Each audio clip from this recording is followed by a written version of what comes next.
City, we're talking about in New Jersey, and it's called the American. It's 2020, it will be no different. You know, the U.S. economy has always relied on consumer spending as a big chunk of the economy. One interesting stat is 70% of the U.S. economy is consumer spending, and China is 40%. So that just shows you how different it is. Right. But now the U.S. economy is relying on consumers even more so because things like manufacturing are actually technically in contraction right now. They're cutting jobs, less output. So it's the U.S. consumer, and that's what's propping up the economy right now. So. Is the consumer feeling good still to this point? They are, and that's one of the sort of counterintuitive aspects of the story is that broadly economists at the big banks, Goldman Sachs, Morgan Stanley, they do not see a recession coming next year. The few bears on the case that sort of see one coming, they're basically pointing to consumers being hurt by some job losses and maybe slow down spending. But as of now, sort of broadly speaking, economists do not see a recession coming, and largely because the U.S. consumer is so strong. Well, that's what I love about your story, Matt, is that you go through a bunch of the economic data points. I mean, consumers are optimistic, right? Yeah, consumer confidence is, relatively, at the highest levels in a decade, since before the recession. Which is remarkable considering how long this expansion has gone on, right? Right. Longest on record. We had that over the summer.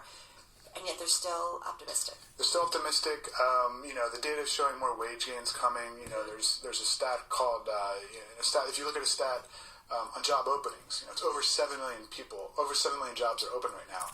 So what's that mean? There's a big demand for labor all across the economy, and people are able to either negotiate raises or leave for better jobs where they get raises. That's raising wages, and sort of lifting up, the economic fortunes of America.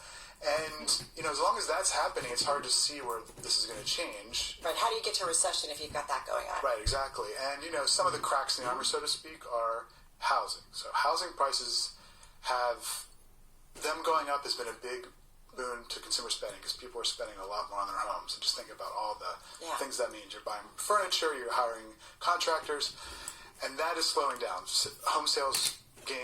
Home prices are decelerating. And it's because of lack of demand, not lack of supply? It depends on the market, okay. But they're in some markets, like New York, for example, the concern is too much supply is driving down the prices. And you have more and more people renting rather than buying as well. Right, exactly.